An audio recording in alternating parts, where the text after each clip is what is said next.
우리가 한 사람의 인생을 성공했느냐 아니면 못했느냐, 또 그 사람이 인생을 잘 살았느냐 못 살았느냐라고 하는 그런 평가를 할 때에 여러분은 어떤 것을 가지고 평가하고 그 척도를 잽니까? 그 사람이 돈 많이 벌었으면 인생 성공한 거지요? 그렇게 평가하시나요? 웃으시는 분이 계시는데, 얼만큼 돈 많이 벌었느냐가 그 사람이 성공했느냐 안 했느냐고, 그 사람이 잘 살았느냐 못 살았느냐입니까? 아니면 큰 집 짓고 큰 집에서 자기가 삶을 살았기 때문에 우리가 볼 때 정말 큰 집에서 살았으니까 저 사람은 참 잘 살았다, 성공했다, 이렇게 평가합니까? 지난주에 어떤 분하고 통화를 하는데 자녀들하고 함께 큰 집에 살았대요. 그런데 지금 자녀들이 다 나가고 없어가지고 그 큰 집에 둘이 썰렁하게 있어가지고 너무 적적하고 또 외롭기도 하고 또 너무 커가지고 쓸데없는 공간이 너무 많은 것 같아서 아무래도 쓰지도 않는 공간이 너무 많고, 그래서 이 큰 집을 팔고 조그만한 집 둘이서 아담하게 살 수 있는 그 집에 이사를 가야 되겠다. 그래서 목사님 집을 팔고 조그만 집을 살려고 합니다. 그렇게 말씀을 하시더라고요. 생각해 보세요. 집에 부부 둘만 산다고 한번 생각해 보세요. 여러분 어디를 주로 많이 쓸 것 같습니까? 뭘 어디를 많이 써요? 주방을 많이 쓰지. 주방하고 방 한 칸하고 그리고 화장실하고 그렇게 쓰는 거예요. 그리고 나머지 그 많은 공간들은 다 뭐예요? 우리 집에 그런 공간이 있다. 누구한테 얘기할 때 집 어때? 우리 집 이런 공간이 있고 이런 공간이 있고 이런 공간이 있어 라고 말하면서 이런 공간에 대한 것을 실제로 얘기하지만 그런 공간은 남들에게 이야기하고 보여주기 위한 공간이지 실제적으로 자기가 집에서 살 때 한 번도 들어가 보지도 않고 앉아보지도 않는 그런 공간이 될 수 있다라고 하는 것이죠. 그렇기 때문에 한 사람의 어떤 라이프가 잘 살았느냐 못 살았느냐라고 할 때 정말 그가 돈을 많이 벌어서 쌓아놨느냐, 아니면 큰 집에서 정말 그렇게 넓은 집에서 이렇게 살았느냐라고 하는 것으로 우리는 그 삶의 질을 이야기할 수가 없을 거예요. 저는 오늘 말씀을 준비하면서 그런 생각을 했어요. 정말 우리의 삶 가운데서 잘 살았다 또 아니면 못 살았다 할 때 그것을 무엇을 가지고 얘기할 수 있겠는가? 저는 관계라고 생각을 합니다. 관계. 여러분, 우리가 인생을 살아가면서 어떤 관계를 가지고 살아갔느냐가 바로 그 사람이 잘 살았느냐 못 살았느냐, 성공했느냐 그렇지 못했느냐라고 하는 그런 평가가 있지 않나 생각을 해봅니다. 별로 많은 것 소유하지 못했고 남들처럼 화려하게 사는 것 없어도 주변 사람들과 좋은 관계 속에서 사랑을 주고받았다고 한다면 그것은 진짜 성공한 삶일 거예요. 뿐만 아니라 하나님과의 관계는 더 중요한 것이 되겠죠. 오늘 이제 우리가 말씀을 살펴보겠지만 굉장히 많은 것 가지고 있고 화려한 것 가지고 있다 할지라도 갈등하면서 싸우면서 거기서 스트레스 받아가지고 산다면 그것은 비참한 인생이죠. 무엇을 가졌고 안 가졌고 관계없이. 관계가 그래서 중요하다고 생각을 합니다. 사람을 살리는 것도 관계이고 사람을 죽이는 것도 관계예요. 여러분, 사람이 스스로 자기 목숨을 끊는 그런 일을 할 때 보면 그 이유가 대단히 많긴 하지만 사실 그 밑바닥에 들어가 보면 자기 인생에 대한 어떤 실패에 대한 그런 거거든요. 근데 그 실패가 어떤 실패입니까? 관계에서 실패 때문에 결국은 스스로 목숨을 끊는 경우가 얼마나 많은지 모른다고 하는 것이죠. 우리가 병에 걸리는 것도 물론 우리가 몸 조리를 잘 못해서, 건강 관리 잘못해서, 아니면 유전적으로, 또 아니면 어떤 우리 인체 내에 좀 좋지 않은 그런 것들 때문에 생길 수가 있어요. 후천적으로 그런 것이 있죠. 그렇지만 많은 경우에 정말 어떤 관계 때문에 많은 스트레스를 받고, 그리고 그 관계 때문에 거기에서 쌓여지는 어떤 아픔과 고통 때문에 거기서 시달리다가 이렇게 병에 걸리는 그런 경우도 얼마나 많은지 모른다고 하는 거예요. 자기 인생을 어려서부터 망가뜨리는 그런 자들이 있잖아요.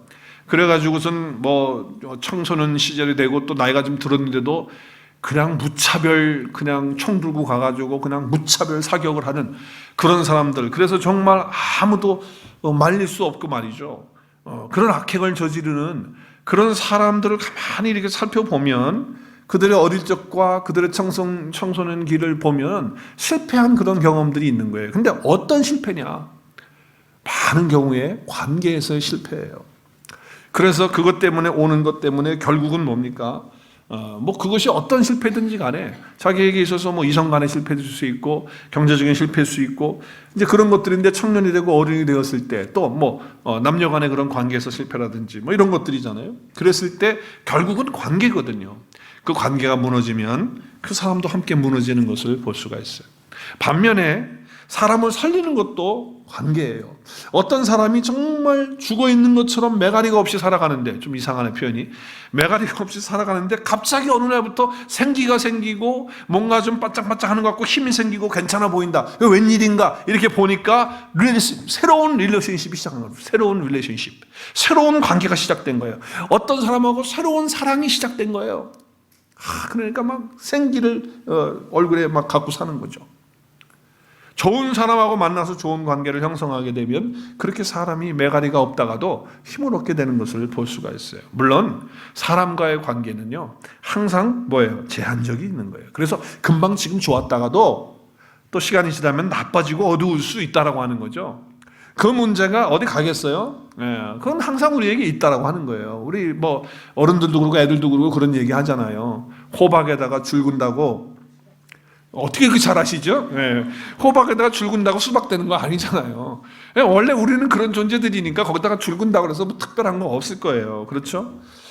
그 관계를 망가뜨리는 원인이 그 사람에게도 있지만 항상 나에게도 있다고 하는 거잖아요. 그렇기 때문에 어떤 경우라도 정말 우리의 관계가 어떨 때는 좋았다가 어떨 때는 나쁠 수 있다는 거죠. 그런데 어떤 경우는 완전히 새로워지는 경우가 있어요.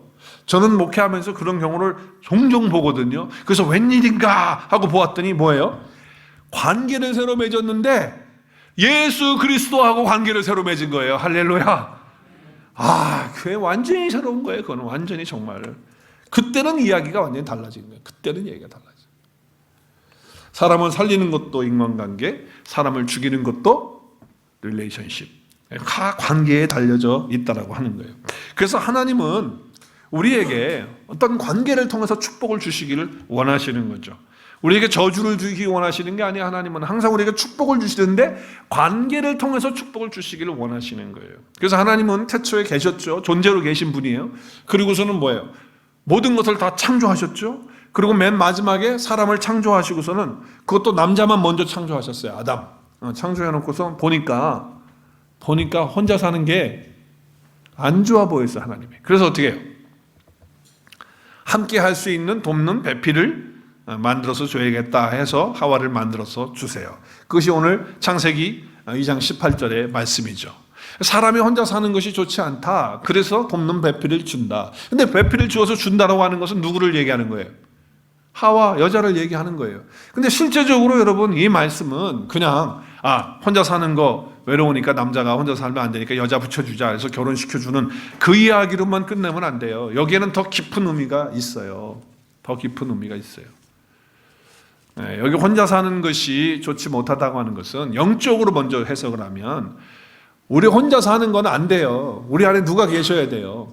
예수 그리스도가 계셔서 그분과 함께 사는, 그래서 정말 내가 주님의 신부가 되고 주님 신랑 되셔서 함께 연합되어서 사는 사건이 필요하기 때문에 주님이 이렇게 말씀하신 거예요. 영적으로 말씀하신 거고, 또 관계적으로 본다면 조금 넓게 펴서 보면 단순히 남자하고 여자하고 둘이 만나서 살아가서 혼자 살지 말고 결혼해서 둘이 살아라고 하는 그것만이 아니고, 이것은 뭐냐면 하나님께서 관계 맺음을 너희들에게 주겠다. 이 관계 맺음을 주는 것은 내가 너에게 주는 축복이다라고 하는 메시지가 들어있는 거예요. 그러니까 남녀 간의 관계, 부부 간의 관계만이 아니고 모든 관계는 내가 너희들에게 주는 축복이다라고 하는 메시지가 여기에 담겨져 있는 거예요. 그래서 관계를 통해서 하나님은 축복하시겠다고 하는 거죠. 그래서 사람을 만들어 놓고 남자 여자 다 만들어 놓고서는 첫 번째로 하신 말씀이 뭐예요? 하나님이 뭐라고 말씀하세요? 복을 주셨죠. 복을 주시면서 생육하고 번성하고 땅에 충만하라, 정복하라, 다스리라, 엄청난 하나님만이 하실 수 있는 것을 인간에게 위임하셨어요. 하나님의 형상을 따라서 우리가 창조됐기 때문에 하나님이 이런 은혜와 축복을 주신 것이죠. 그런데 이렇게 축복 가운데 살았지만 결국 뭐예요? 이것이 됩니까? 안 돼요. 뭐 되기는 됐지만 뭐 정말 어설픈 거예요. 하나님이 복을 주신 대로 인생을 못 살아요. 왜 그럽니까? 하나님이 우리에게 주신 축복의 절정은 관계인데 이 관계가 다 깨지게 됐어요. 언제 깨집니까? 죄가 들어와서 인간이 타락하면서 아담과 하와가 범죄하면서 그때부터 그 관계에 데미지가 온 거예요. 손상이 오게 된 거예요. 그래서 어떻게 됩니까? 우리는 정말 뭐 하기는 하는데 뭐 정복한다고 하고 다스린다고 하고 뭐 생육한다고 하는데 그 하는 것들이 다 뭐예요? 이게 하나님 보시기에 아름답지 못하게 되어지는 것들이 있는 거예요. 그래서 하나님이 주신 축복 가운데 마지막까지 사람을 괴롭히는 것이 있다고 하면 바로 그것이 관계다는 거죠. 관계가 그렇게 하는 거예요. 어떤 사람들은 이 관계가 하나님이 주신 축복임에도 불구하고 부담스러우니까 자꾸 포기하려고 그래요. 그래서 그냥 이 관계 집어치우자. 부부싸움 하다가도 그래 너하고 나하고 이렇게 싸움할 바에는 그냥 갈라서 그리고 그냥 끝내고 얼마나 고집 피우는지 몰라요. 그리고 또 더 나가서는 뭐예요? 성도 간에 교제하는 것도 그렇고 직장 가서 그래 내가 집어치우면 되지. 내가 너 안 만나면 되는 거지. 내가 이 교회 안 다니면 되는 거지. 뭐 그냥 이렇게 해서 끝내버리려고 하는 거죠. 어떤 사람은 뭐 자기가 뭐 부부 싸움을 하는데 뭐 남길 뭐 할 만큼 다 했다 뭐 어쩌고저쩌고 그러면서 막 그렇게 얘기하시는 분이 있어요. 그러면서 한다는 얘기가 그래 나 혼자 살면 되지 이렇게 얘기를 한다고요. 잠언에도 보니까 그런 사람들이 많았던 모양이에요. 그래가지고 솔로몬이 지혜를 가지고 하나님 주신 지혜를 가지고 잠언에 이렇게 기록을 해요. 한번 우리 읽어보겠습니다. 시작. 다투는 여인과 함께 큰 집에서 사는 것보다 움막에서 혼자 사는 것이 나으니라. 그러니까 내가 너하고 이렇게 뭐 이렇게 집에서 사느니 그냥 나는 혼자 사는 게 낫겠다라고 하면서 이렇게 생각하는 거죠. 그리고 내가 양보할 만큼 하고 내가 손해보고 다 보고 내가 언제 이렇게까지 다 집어쳐. 나 그냥 혼자 살아. 내가 혼자 살아. 방 한 칸에서 내가 혼자 사는 게 더 낫겠다.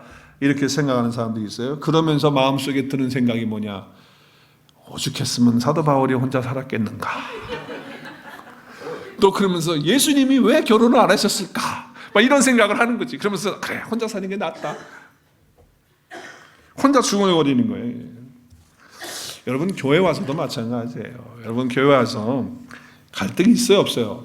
사람들이 모이는 데도 갈등이 있지. 무슨 여기에 무슨 하나님들이 다 모여있고 예수님만 다 모여있는 곳입니까? 다 죄인들 모여있는 곳이죠. 그러나 우리가 예수님 모시고 영접하고 사는 곳인데 자, 근데 교회 와서 갈등이 계속 있는 거예요. 마음속에 저 인간 보니까 또 마음에 안 들고 또 저 인간 보니까 괴롭고 마음에 갈등이 생겨요. 내가 저거 만나려고 내 이 교회 오나? 이러면서 이렇게 되는 거예요. 그래서 그냥 어떤 생각이 드냐면 이런 생각이 드는 거죠. 그래, 그때 그냥 교회 안 다니고 그냥 있었으면 좋았을 텐데 괜히 교회 나와가지고 내가 시간 낭비하고 저 성도들하고 부딪히면서 갈등하고 아유 그냥 세상에서 혼자 살 때가 더 좋았는데 라고 이렇게 생각하고 말한다고 한다면 혼자만이라도 그런 말을 한다면 절대 그것은 안 되는 거예요. 왜? 하나님은 모든 관계를 통해서 우리에게 축복하시길 원하시거든요. 그리고 축복하셨거든요. 그래서 그 관계를 정말 잘해야 되는데 그래 교회 와서도 그냥 조금 안 좋다고 해서 집어 던져버리고 그래 내가 괜히 왔다 이렇게 하면 안 돼. 무슨 얘기예요? 하나님이 축복하신 축복을 그냥 혼자 사는 것이 좋지 못하니까 상황 해결해 주신 것이 아니고 하나님이 축복하시기 이전에 그런 삶으로 돌아가겠다고 하는 거예요. 이건 참 이게 안 좋은 거거든요. 뭐하고 똑같냐면 이스라엘 백성들이 애굽에서 종살이할 때 정말 힘들었어요. 그래서 그들이 고역이 어려우니까 하나님께 부르짖잖아요. 근데 부르짖으니까 하나님이 불쌍히 여기셨어요. 그래서 그 부르짖음을 들으셔가지고 못에 세워가지고 그들을 구출해내는 사건이잖아요. 출애굽 사건이. 자, 그런데 출애굽해가지고 광야 왔어요. 광야가 쉬운 곳입니까? 아니죠. 광야에 뭐 먹을 게 있어요. 뭐 날씨가 좋아요. 뭐 그렇다고 편하게 뭐 살 수 있는 집이 있어요. 이게 뭐가 아니잖아요. 광야가 너무 힘든 거예요. 뭐 물이 없으니까 또 짜증나고 또 고기도 못 먹으니까 더 힘들고 그러니까 뭐 마늘도 뭐 없지 부추도 없지 그러니까 이거 힘은 더 딸리는 것 같고 야 그런 거 달라고 그러고 그래 불만하고 막 그러는 거예요. 그러다 보니까 힘드니까 뭐라 그러느냐 옛날로 다시 돌아갔으면 좋겠다는 거예요. 그러면서 뭐라고 뻥을 치냐면 이렇게 뻥을 쳐요. 고기 가마 곁에 애굽에서 있었다는 거예요. 그런 적이 없거든. 근데 그렇다는 거예요. 그러면서 뭐예요? 떡을 또 먹는데 어떻게 먹었어요? 배불리 먹던 때가 언제 있었어요? 근데 배불리 먹던 때가 있었으면 그 손에 죽었으면, 그래야 고기 까마해 곁에서 죽었었으면 옛날에 좋았는데 괜히 나와가지고 이렇게 뭐 우리를 구원해 준다고 끌고 나와갖고 이렇게 고생시키는, 아이고 그냥 따라 나오지 말았으면 좋았을 거. 이거 똑같은 거예요. 부부간의 갈등이 있고, 교회 서로 갈등이 있고, 또 형제지간의 갈등이 있을 수 있고, 또 부모 자식 간에도 갈등이 있을 거고. 그런데 그냥 오히려 안 났으면 넌 나를 왜 낳아가지고 그래, 이런 식으로 하면 안 된다는 거예요. 하나님은 모든 것에 관계를 통해서 축복을 하셔요. 그런데 그것을 갖다 그냥 그렇게 힘들다고, 조금 힘들다고 그러면 안 되는 거예요. 한번 큰 소리로 저를 따라서 하셔야 돼요. 모든 관계는 하나님의 축복이다. 그렇게 해도 되겠어요? 좀 더 크게 시작. 네, 이렇게 싸우고 갈등하고 있어도 이것은 축복이다. 그러니까 포기할 수 있어 없어요? 집어치워야 돼, 안 집어치워야 돼? 왜 이렇게 약하지 소리가? 안 집어치워야 돼요. 포기하면 안 돼요. 갈등하는 순간 기억해야 돼. 뭘 기억해야 돼요? 이 모든 관계는 다 하나님이 나에게 주신 축복이다. 하나님의 축복이다. 이것을 가져야 돼요. 그런데 뭐예요? 생각 속에 이거는 하나님의 왼수다 말이지, 이거는 내가 왜 이렇게 되느냐 말이지, 이렇게 하면 안 되는 거예요. 모든 관계는 하나님의 축복이다. 자, 한 번 더 따라 하십시다. 한 번 큰 소리로 또 따라 하십시오. 괴롭게 힘들게 하는 것은 죄다. 네. 관계를 힘들게 하고 어렵게 하고 그렇게 하는 것은 죄예요, 죄. 그 사람하고 나하고가 힘든 게 아니고 죄가 있기 때문에 그런 거예요. 그러니까 그걸 볼 줄 알아야 돼. 그거를 못 보면은 다 집어치우는 거지. 너 그래, 네가 그래, 당신이 그러면 이렇게 나오는 거란 말이에요. 죄가 주장하고 있는 것이 죄거든. 그것이 나를 주장하게 될 때 그것이 문제가 되는 거예요, 거기서. 그러니까 죄가 우리를 주장하고 있는 거예요. 그렇기 때문에 힘든 거예요. 네, 여러분, 하나님은요 우리에게 그 사람을 붙여주시고 그 사람을 만나게 하고 함께 하게 할 때는 축복 주시는 건데, 그게 힘들어질 때는 죄 때문에 그런 거지 그 사람 때문에 그런 게 아니라니까. 그 관계 때문에 그런 게 아니고 죄 때문에 그러는 거예요. 그것을 분명히 직시할 수 있어야 한다고 하는 거예요. 요즘에는 많은 사람들이 얼마나 많이 말을 하는데 그 말을 하는 가운데에 상처라고 하는 말을 해요. 상처. 그래서 상처받았다, 상처 줬다. 옛날에는요 시험에 빠졌다, 시험에 들었다 그러는데 요즘에는 시험보다도 전부 상처라는 거예요. 상처. 예, 그래서 우리 옛날 영화 가운데 전성시대 가운데 영자의 전성시대가 있었는데, 지금은 영자의 전성시대가 아니고 상처의 전성시대가 됐어. 상처, 온 여기 가도 상처, 저기 가도 상처, 맨 상처 얘기만 하는 거예요. 교회 와도 상처. 오직 상처가 많으면 책을 다 썼어. 이런 책을 다 썼더라고요. 검은 상처의 브루스, 이런 책을 썼어. 검은 상처의 브루스라는 책이 있어. 이런 책까지 나올 정도야. 그냥 얼마나 상처 하는지 말이죠. 결국 상처는 뭐예요? 관계를 괴롭게 하고 힘들게 하는 주범이 상처예요. 그러니까 여러분, 이 상처는요 치유하면 모든 것이 회복되고 관계가 아름다워지는데, 치유하지 못하면 이것이 결국은 우리의 관계를 꿰는 죄가, 깨어버리고 상처나게 하는 이 모든 것들을 통해서 관계가 무너지게 하는 이런 죄를 가져오는 거예요, 상처가. 그렇기 때문에 이 상처를 반드시 치유해야 돼요. 성경은 쓴뿌리라고 얘기를 해요. 이 부분을 처리를 해야 된다는 거예요. 이 죄 문제를 처리해야 돼요. 사람과 사람이 이렇게 갈등하고 살아가게 하는 모든 것은 다 뭐다? 죄다. 관계가 나빠서 그런 게 아니에요. 죄예요, 죄.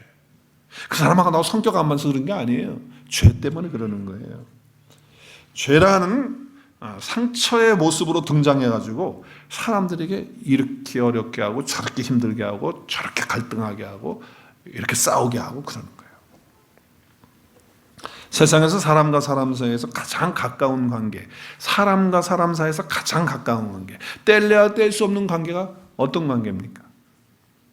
시작. 부부라고 이렇게 얘기해요. 부부는요 떨어지면 끝이더라고 보니까. 찍으면 끝이더만요. 찍으면 끝나는 거예요. 물론 가까이 있는 것 같아서 한 몸 이루고 있는 것 같지만은 그런 상황이 되더라고요. 그런데 부모와 자식과의 관계는요 호적에서 파도 안 되더라고요. 그거는. 우리 어렸을 때 그런 얘기 많이 했거든. 말 안 되면 이 자식 너 호적에서 파버린다 그랬는데, 호적에 파버려도 부모 자식 간에는 끊어지지가 않아. 부부간에는 끊어져도 안 끊어지는 게 부모 관계, 부모 자식 간의 관계. 특별히 어머니와 나와의 관계는 부모 아버지보다도 더, 왜 그러냐면 어머님의 몸을 통해서 9개월, 10개월간의 몸속에서 성장하고 자라면서 거기에서 우리가 태어나기 때문에 어머니하고 나하고의 관계는요, 죽는 날까지, 아니면 죽어서도 끊어질 수 없는 그런 관계인 것 같아요. 정말 뗄래야 뗄 수 없는 그런 관계, 가장 가까운 관계. 그런데 그렇게 가까운 관계인 어머니에 대해서 쌀쌀하게 하고, 물론 지금 세상을 떠나신 어머님도 계실 거고 계시는 어머니도 계실 텐데, 그냥 쌀쌀하게 하고 막대하고 함부로 하고 이러는 거는 있을 수가 없는 거죠. 그리고서 뭐예요? 어쩌다 한 번 만난 사람한테는 뭐 그냥 가을이라도 빼어줄 듯이 그냥 막 다 하고. 어느 목사님께서 뉴욕에 가실 일이 있어가지고 뉴욕을 가시게 됐는데, 자기가 목회를 하면서 함께 목회를 했던 그 가족 식구들이 나왔대요. 그 교회에 나왔는데, 그 어머니하고 목사님하고, 이제 어머니 목사님은 언배가 비슷하니까 아주 이렇게 친하게 잘 이렇게 지냈는데, 뉴욕으로 이사를 가시게 돼가지고, 그래서 이제 뭐 헤어지게 된 건데, 목사님이 뉴욕을 가게 되니까 전화를 해서 보고 싶어서, 그래서 좀 들렸으면 좋겠다, 한번 어머님도 보고 만났으면 좋겠다, 이제 이렇게 아들하고 통화를 한 거예요. 그래서 뉴욕을 가게 돼가지고 볼일을 보시고 그 집에 주소를 가지고 찾아갔어요. 그러니까 목사님 갔는데 어머님이 안 계시는 거예요. 그래서 그 아들 며느리에게 물어본 거죠. 어머니 어디 계시냐고. 그랬더니 어머니 지금 방에 계시는데요. 그랬더니 그럼 어머니 왜 안 나오시냐고 그랬더니 아들 하는 얘기 걸작이에요. 어머니 나와 보셔봐야 뭐 냄새만 나고 뭐 별로 그렇게 좋으시지 않으세요. 목사님이 그 얘기를 듣고서는 속이 팍 상한 거예요. 아니 이 아들이 이게 무슨 말이야? 그렇지만 그 앞에서 또 그렇게 금방 또 하면 목사가 또 그러면 안 되잖아요. 그러니까 그러시냐고 이제 그러고서는 다른 얘기들 쭉 이제 하고 있는데, 어머니가 목사님 오신다는 얘기 들었잖아요. 그러니까 보고 싶어가지고 문을 또 이렇게 여는 거예요. 조금씩 틈새로 보고 싶어서. 아들은 나오지 말라고 엄포를 하고 왔으니 그냥 이렇게 조금씩. 그러니까 아들이 일어나가지고 그걸 보더니 일어나가지고 어머니 방문으로 뚝하더니, 그래서 모시러 가는 줄 알고서 이제 그랬더니 그게 아니고 어머니한테 호통을 치면서 어머니 나오지 말라는데 왜 자꾸 문 열고 그래요? 그래서 문을 꽉 닫아버리는 거야. 그거를 본 순간 이 목사님이 열받았어. 이건 아니다. 도저히 이야기를 안 할 수가 없는 거야. 그래서 아들 며느리에게 내가 지금 아무래도 좀 분위기는 아니지만 얘기할 건 해야 되겠다고 하면서 얘기를 하신 거예요. 아니 내가 어머니 보고 싶어서 왔는데 어머님 뭐 냄새 난다고 그러고 어머니 보셔봐야 별로 저기라고 그런 식으로 얘기를 하고, 또 어머니가 보고 싶어서 문을 여는데 가서 나오지 말라고 소리치고 문을 닫는 그런 자식이 어딨냐, 그렇게 하는 이유가 뭐냐. 그러면서 야단을 좀 치면서 이제 혼을 좀 낸 거예요. 그러니까 뭐 할 말이 없으니까 유구무원이죠. 그러니까 목사님이 일어나서 어머니 방으로 가서 문을 열고 집사님 제가 왔습니다. 이제 그리고 어머니가 손을 딱 잡으니까 어머니가 그 목사님 손을 잡고서는 목사님 오시는데 아들 며느리가 나오지 말라고 그래서 목사님 보고 싶어서 그냥 틈새로 문을 받더니 또 문을 닫고 그래서, 그러면서 눈물을 흘리면서 그런 얘기를 하시는 거예요. 여러분, 부모님과의 관계, 어머님과의 관계 살아계시다고 하시다고 한다면 여러분 정말 잘해드리셔야 돼요. 정말 효를 다해야 되고, 그 지혜와 그 뭐 정보와 이런 것들은 우리보다 세상적으로 모자랄지 모르지만, 그렇지만 정말 가장 가까운 분이 나의 어머니잖아요. 오늘 어머니 날이니까 이야기를 좀 하는 거예요. 그래서 모든 관계, 어머니와 나와의 관계도 그것도 축복인데 어떻게 그렇게 할 수가 있냔 말이에요. 하나님이 주신 축복을 축복되도록 그렇게 해야 한다는 거죠. 그래서 오늘 말씀에 뭐라고 얘기를 해요? 오늘 본문 말씀 에베소서 6장 1절 뭐라고 말씀하죠? 시작. 자녀들아 주 안에서 너희 부모에게 순종하라. 이것이 옳으니라 라고 말씀합니다. 근데 이 말씀의 끝이 여기가 아니에요. 이 말씀으로만 끝을 내면요, 그러면요, 여러분, 예수님 안에 없는 사람, 주 안에서라고 하는 말을 중요하게 좀 보시고요. 그리고 여기서 그냥 끝내버리면요, 세상에는 교회 안 다니고 예수님 안 믿는 사람들도 효자가 얼마나 많은지 텔레비 나오는 거 보니까 어머니 상 받고 그러는 사람들 보면요, 예수 믿는 사람들도 있지만 안 믿는 사람도 되게 많아요. 그렇기 때문에 세상에서 자기 부모를 공경한다라고 하는 그런 말하고 오늘 주님이 주시는 말씀, 이 말씀하고 별 차이가 없다면 이건 문제가 있는 거예요. 그냥 그걸로 끝났다? 이렇게 되면 이거는 그냥 유교 섬기는 사람들은 더 잘해. 얼마나 잘하는지 몰라. 제가 유교는 잘 모르지만은 한번 제사할 때마다 뭐 4대 5대 뭐 이름 다 부르시고 이렇게 한다 그러더라고. 다 절하고. 오늘 본문에서 자녀들에게 부모에게 순종하고 공경하라는 말씀이 뭐예요? 오늘 여기 순종하라 이렇게 말씀했어요. 자, 이렇게 말씀하시고 그 뒷부분이 또 중요해요. 그러니까 부모에게 순종하고 또 부모에게 효도하는 이유가 자기 잘 살고 오래 살려고 그러는 목적을 가지고 또 하는 사람들이 있어요. 요 말씀 가지고 말씀 보세요. 내 아버지와 어머니를 공경하라. 이것이 약속이 있는 뭐예요? 첫 계명이니 이로써 내가 잘되고 땅에서 장수하리라. 자, 이것은 율법을 이용한 말씀인데, 십계명을 이용한 말씀인데, 여기 지금 내 부모를 공경하라, 어머니 아버지를 공경하라, 아버지 어머니를 공경하라라고 하는 계명이 몇 번째 계명이에요? 십계명에서. 십계명에서 몇 번째 계명? 몇 번째? 빨리 몇 번째 계명? 너무 십계명 무시하는 거 아니에요? 우리가 복음안에 있다고 그래서. 그래도 알고는 있어야지, 적어도. 5번째 계명이에요. 5번째 계명. 그런데 왜 첫 계명이라고 그랬어요? 왜 그런데 첫 계명이에요? 그랬더니 어떤 분들은 그렇게 해석을 해요. 또 1계명부터 4계명까지는 하나님에 대한 거. 그래서 뭐 우상 섬기지 마라, 나 외에 다른 신 두지 말라, 내 이름 망령되 잊지 마라. 10계명 다 아시나? 안식일을 거룩히, 이거 다 하나님께 대한 거다. 그 다음에 5번째 와서 부모, 살인, 간음, 이거 다 사람들에게 하는 거다. 그러니까 이거는 앞에 부분은 사람들인 하나님인데 사람에게 있어서 5번째이지만은 첫 번째니까, 사람들에 대해서 관계는 첫 번째니까, 그래서 바울이 지금 그렇게 첫 계명이라고 했다, 이렇게 얘기를 하는데, 글쎄요, 그거 아닌 것 같아요. 아닌 것 같아요. 여러분, 여기에 사도 바울이 성령의 감동을 받아가지고서 지금 헷갈려가지고서 5번째 계명이 부모를 공경하라는데 헷갈려갖고 지금 첫 번째 계명이라 잠깐 치매가 와가지고 그런 거예요, 지금? 전혀 그런 거 아니에요. 여러분, 여기 지금 부모를 공경하라, 어머니 아버지를 공경하라는 것이 첫 계명이라고 하는 이유는요, 정말 10계명의 첫 계명은 나 외에 다른 신을 두지 마는 거거든요. 하나님만 숨고 하나님만 바라보는 거거든요. 그분께 순종하는 거거든요. 그래서 바울은 지금 부모를 얘기하면서 지금 5계명이지만은 그것이 1계명과 똑같다는 얘기예요. 그러니까 지금부터 말씀을 잘 보셔야 돼요. 정신 차리고 지금부터는 정신 바짝 차리고 드셔야 돼. 자, 부모가 지금 이스라엘 백성들에게 있어서 부모가 하나님의 말씀의 전달자예요. 이스라엘 백성들 가운데 부모는 뭐라고요? 하나님의 말씀의 전달자가 부모예요. 그래서 부모 공경은 바로 누구를 공경하는 거예요?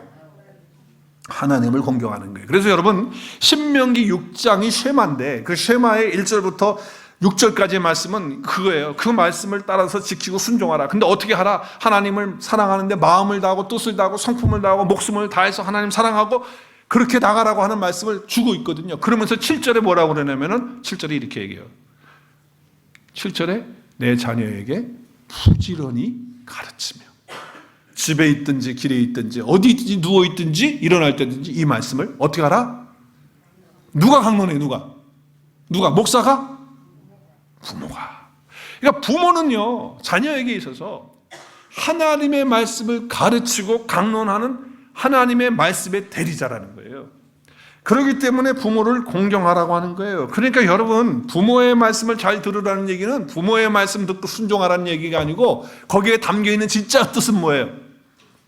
하나님의 말씀을 순종하고 그 말씀을 잘 들어야 된다고 하는 거예요. 그러니까 성경에서는 뭐라고 얘기하냐면, 부모를 순종하지 않고 부모를 거역하고 부모에 대해서 치고 부모에 대해서 저주하는 그런 사람들은 다 어떻게 하라? 죽여버리라는 거예요. 왜 그렇게 강경하게 말씀을 하실까? 여러분 보세요. 출애굽기에 이제 그 10대명을 얘기하면서 자기 아버지나 부모를 치는 자는 반드시 죽여라. 그리고 또 17절에 뭐래? 자기 아버지나 어머니를 저주하는 자는 어떻게 하라고요? 엄격하게 이렇게 얘기하는 거예요. 자, 그래서 지금 부모는 하나님의 말씀의 대리자이기 때문에 그 말씀을 전하는 그런 자로서 부모에게 순종하는 것이 바로 누구에게 순종하는 거예요? 지금 부모가 뭘 전하고 있는데 하나님의 말씀을 가지고 하나님을 가르치고 있죠. 그러니까 부모는 순종하는 게 바로 하나님께 순종하는 거, 하나님께 나가는 거예요. 지금 바울이 그 이야기를 하고 있는 거예요. 그런데 우리는 그냥 뭐예요? 말씀을 보는데 그냥 껍데기만 보는 이제 그런 것이 되는 거예요. 성경 말씀의 껍데기만 보는 거예요. 자, 이스라엘의 실상을 한번 볼까요? 여러분, 실상을 보면, 자, 한번 보세요. 이사야가 이렇게 얘기를 해요. 하늘이여 들으라. 하늘이 무슨 귀가 있어서 들어요? 땅이 무슨 귀가 있어서 귀를 기울여요? 땅과 하늘이여. 지금 그 전제의 의식으로 간 얘기를 하는 거죠. 그리고 증인으로 세우는 거죠. 그리고 여호와께서 뭐라고 말씀하세요? 뭐라고 말씀하세요? 여호와께서 말씀하시는 게, 내가 자식을 양육하였거늘 그들이 나를 어떻게 했다고요? 거역했다. 하나님께서 자식을 양육했는데 그 자식들이 다 거역했다는 거예요. 그리고 3절이 참 더 가슴 아파요. 뭐라고 얘기해요? 소는 그 임자를 알고 나귀는 그 주인을 아는데, 그 구유를 다 알고 주인을 아는데, 이스라엘 나의 자녀들은 나를 알지 못하는 그런 나의 백성들은 지금 나를 깨닫지는 못하고 있다는 거예요. 깨닫지는 못하고. 그래서 어떻게 하는 거예요?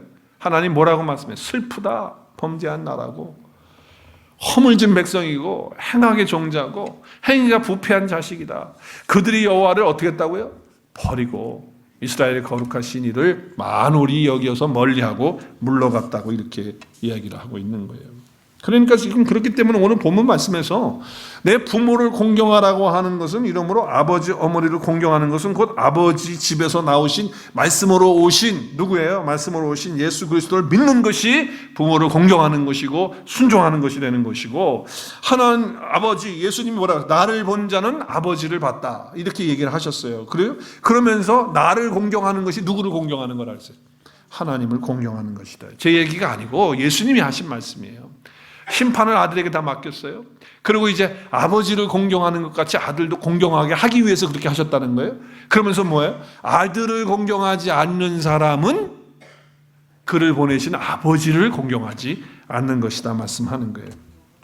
그러니까 여러분, 오늘 본문의 말씀을 그냥 택해가지고 단지 세상에서 자기 부모에게 공경하면, 땅에서 잘되고 장수한다라고 하면 성경의 껍데기만 그냥 알려주는 거예요. 도덕 분자 만드는 얘기 하고 있는 거예요. 이스라엘 역사를 통해서 보십시오. 여러분, 이스라엘이 정말 땅에서 잘 됐습니까? 잘 됐어요? 장수했습니까? 아니에요. 다 광야에서 다 죽었어요. 여러분, 광야에서 나온 이세들도 사사시대 보세요. 그들의 삶이 얼마나 척박하고 어려운지 몰라요. 전쟁 가운데 위협 가운데 있고 늘 그냥 지배당하고 막 이런 삶을 산다고요. 여러분, 그리고 왕국을 한번 생각해보세요. 사울이 왕국할 때도 마찬가지고, 다윗 왕국 시대도 그러고, 솔로몬 시대는 더하죠. 물론 불을 누렸지만요, 정말 그게 얼마나 아픈지 몰라. 그래서 나라가 둘 되고 말이죠. 그리고 땅 뺏기고, 뭐가 잘 돼? 잘 되기는 다 뺏기고, 포로 잡혀가고, 그리고 다 죽고. 그러면 그 이스라엘 백성들이 부모 공경 안 해서 그런 거예요? 아니에요. 육신의 부모 공경 잘했을지도 몰라. 그런데 그들은 잘 되지 못했어요. 장수하지 못했어요. 그러니까 여러분, 잘 된다고 하는 것, 장수한다는 건 육신적인 그런 의미를 말씀하시는 것이 아니에요. 생명의 길이 길 것이라고 하는 말씀도 그런 말씀이 아니라는 거죠.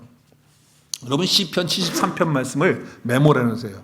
시편 73편에 보면 아삽이라고 하는 사람이 하루는 하나님 없이 살아가는 사람들의 모습을 봤어요. 이 사람들을 보니까 얼마나 잘 사는지, 힘도 있고 건강도 하고 까무러치겠는 거야. 그런데 하나님 믿고 있는 자기는 이렇게 초라하고 힘도 없고 뭐 오래 살 것도 같지도 않고 빌빌거리고 이러고 있는 거야. 뭐 재산도 10,000원 모아놓지도 못하고. 근데 불신자들, 하나님 없이 사는 사람들은 재산도 잘도 모아 막 부자가 점점 되고 막 그러는 거예요. 그러면서 악인의 형통을 보면서 마음에 번뇌가 오는 거예요. 괴로움이 오는 거예요. 이거 뭐야.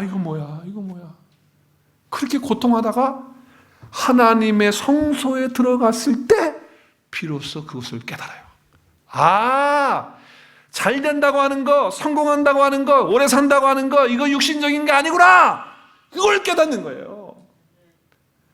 그러면서 거기서 승리하는 그 아삽의 시를 볼 수가 있어요. 여러분, 우리가 부모를 공경하면 물론 하나님 축복하실 거예요. 근데 내가 부모 잘해야지, 그래서 내가 이 땅에서 잘 살고 그리고 내가 오래 살기 위해서 부모 잘해야지, 이따위 식으로 하면 이건 아니란 말이죠. 그래서 설교를 그렇게 유도해가지고 부모 공경 잘하십시오, 그러면 당신들 복 받습니다, 오래 삽니다, 이렇게 해가지고 율법으로 다시 끌고 가는 그런 메시지 전하면 어떡하냔 말이에요.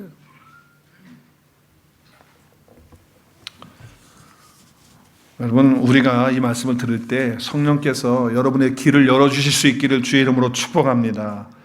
여러분의 귀가 열려져야 돼요. 그래서 성령께서 우리 안에서 임하시고 기름 부어주시는 은혜가 있어야 돼요. 이런 자들은 예수님이 바로 아버지 집에서 말씀으로 오셔서 자기 백성들에게 자기의 영원한 생명을 넘겨주신 분임을 알게 되고 그렇게 믿게 되는 거예요. 이것이 부모를 공경하는 것이고 영원한 생명을 갖고 사는 것이고, 그리고 이 땅에서 잘 되고 이 땅에서 장수하는 것이 아니고 새 하늘과 새 땅에서 영원한 생명으로 사는 것입니다. 할렐루야! 그런 역사가 저와 여러분 삶 가운데 있다라고 하는 거예요. 그래서 그냥 육신적인 부모 공경하는 것으로만 끝을 내버리면 안 돼. 이 말씀은요, 정말 하나님이 하시고자 하는 메시지까지 우리가 그걸 들어가서 그 메시지를 하고 그 말씀을 성령을 통해서 깨닫고, 아, 그렇구나, 이 말씀이 이런 말씀이구나 라고 붙들고 순종하며 나가야 되는 거예요.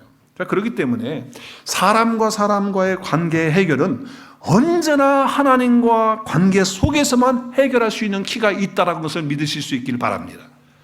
여러분, 인간과끼리의 관계의 해결은요, 부모 자식 간의 관계도 마찬가지고, 부부 간의 관계도 마찬가지고, 직장에서 사람들과 관계도 마찬가지고, 교회에서의 사람과 관계 다 하나님이 주신 축복인데 그 축복이 잘 되기 위해서는 먼저 하나님과 관계 속에서 이루어져야 된다고 하는 거예요. 한 번은 부부가 어려움을 겪고 있는 분인데 남편이 저를 찾아왔어요. 찾아와서 저한테 그래요. 자기가 아내한테 할 수 있는 만큼 다 했다는 거예요. 그래서 제가 잘했다고 그랬지. 잘하셨어요. 그렇게 하셔서 좋은 관계 갖고 사셔야죠. 그러면서 목사님, 제가 할 때까지 했는데 어디까지 한 줄 아세요? 그러면서 이렇게 얘기를 해요. 제가 아내한테 무릎 꿇고 빌었습니다 그러더라고요. 그래서 야, 잘했다. 이거 쉽지 않은데 무릎 꿇고 빌어? 잘했어. 박수 쳤어요. 잘했다고.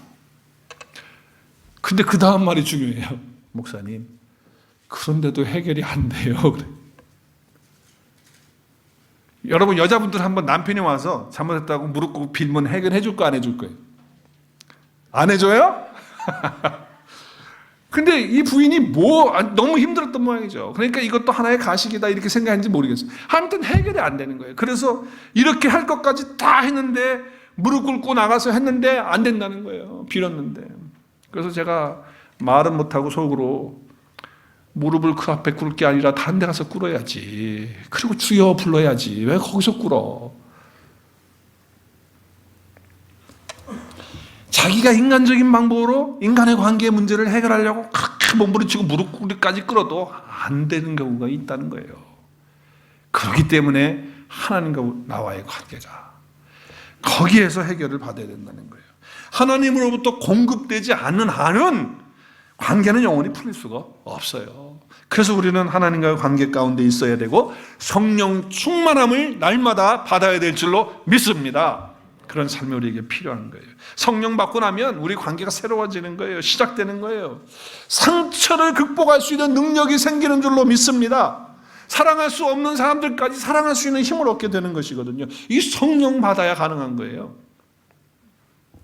그래서 갈라디아서 5장 22절에 보면 성령이 오셔서 우리 가운데 열매를 맺게 하시는 9가지 열매를 얘기해요. 근데 이 9가지 열매는요, 다 관계에 연결된 거예요. 한번 보세요. 사랑, 희락, 화평, 오래 참음, 자비, 양성, 충성, 온유, 절제. 이거 전부 관계예요. 관계 속에서 내가 잘하면 그 가운데 사랑이 나오죠. 거기서 관계가 바르면 기쁨이 오죠. 화평이 오죠. 관계 잘 되면 그러죠. 오래 참을 때 관계가 잘 되는 거 아니에요? 자비를 베풀 때 되는 거 아니에요? 양선, 충성, 온유, 절제 이 모든 것이 다 관계와 연결이 되는 것을 볼 수가 있어요. 그런데 그 앞에 성령이 아니고 육체의 일을 따라서 그 심플 내추럴을 따라서 살아가는 삶을 그 바로 앞에 얘기하거든요. 19절부터 21절까지. 거기 보면 육체의 일은 분명하다. 음행, 더러운 거, 호색, 우상 숭배 이건 자기를 더럽히는 거고 주술 더럽히는 거고, 그리고 뭐예요? 그 다음부터 관계가 나와요. 뭐예요? 원수 맺는 거 관계죠. 그 다음에 분쟁, 시기, 분냄, 당짓는 거, 그 다음에 분열, 이단, 투기, 술 취함, 방탕함 이거 다 뭐예요? 다 관계 망가뜨리는 거예요. 그러니까 성령 충만해지면 우리는 관계가 아름답게 회복되어지는 역사가 일어나는 거예요. 뭐 부모 자식뿐만 아니라 뭐 모든 관계 속에서, 그래서 하나님이 주신 그 축복이 나의 것이 되어지는 그런 은혜가 있게 되는 거예요. 그런데 육체의 일을 따라가면, 내 욕심을 따라가는 그런 삶을 살게 되면, 그럼 뭐예요? 어떻게 돼요? 그러면 이와 같은 정말 관계가 다 파괴되는 그런 일들이 일어나게 된다는 거예요. 제가 전도사 때 청년부를 청년대학부 맡아서 사역을 할 때가 있었는데, 그때 청년 둘이 날 찾아왔어요. 남녀가 찾아왔어요. 찾아와가지고 전도사님 드릴 말씀이 있어요. 그래서 얘들이 또 무슨 얘기를 하려고 그랬더니 우리 둘이 사겨요 전도사님. 그래? 얼마나 됐는데? 그랬더니 얼마 됐대. 그래. 그 속으로 내가 요즘 애들은 참 당당하다, 그냥 뻔뻔하게 와서 그러는구나 이제 그렇게 생각했는데, 또 한쪽으로 생각하니까 그래, 뒤에서 호박씨 까는 것보다는 앞에서 까발리고 하는 게 안전하지 이렇게 생각을 했어요. 그러면서 한다는 소리가 축복해달래. 무슨 결혼도 아니고 내가 그래서 야 니들 무슨 결혼하냐 내가 그랬더니 아니 자기들 관계를 위해서 축복해달라는 거예요. 그래서 그래 관계 축복해줄게, 기도도 해줄게. 그래서 축복해주고 기도해줬어요. 그리고 제가 마지막에 그런 얘기했어요. 둘이는 만나지 마라. 둘만은 만나지 마라. 내가 그랬어요. 그랬더니 나를 눈을 크게 뜨면서 전도사님 우리 만날 때마다 따라다니려고요? 그래. 아니 내가 왜 너희들 만나는데 나 시간 없어 못 따라다녀. 너 둘만 만나면 안 돼. 예수님하고 항상 같이 만나는 거야. 셋이 만나야 되는 거야. 그러니까 너희 둘이 데이트할 때 누가 계시는 거야? 내가 물어봤어요. 누가 계시는 거야? 예수님 계시는 거야. 너 예수님 중간에 끼고 하는 거다. 니들끼리 하는 거 아니야? 니들끼리 하면 그거 위험해. 나 살얼음판 갈 것 같아. 그러니까 안 돼. 그러니까 예수님이 중간에 껴서 너희 둘이 아니고 너희들이 만나면 항상 셋이다. 여러분 정말 무리를 걷고 살얼음판 걷는 것 같은 그런 거 아니겠어요? 청년의 때. 그때 그 관계가 잘 아름답게 되려면 정말 주님이 우리가 부부간에도 마찬가지고요. 성도 간에도 마찬가지예요. 정말 우리 중간 사이에 우리 둘만이 아니고, 이건 지금 우리 둘만의 사이가 이런 문제가 아니고 예수님이 지금 안 계시게 되는 거예요. 예수님하고의 만남이 되는 거예요. 이게 바로 성령 모시고 사는 사람의 삶의 자세예요. 우리가 정말 관계를 가질 때 이렇게 아름다운 관계를 가졌으면 좋겠습니다. 말씀을 정리합니다.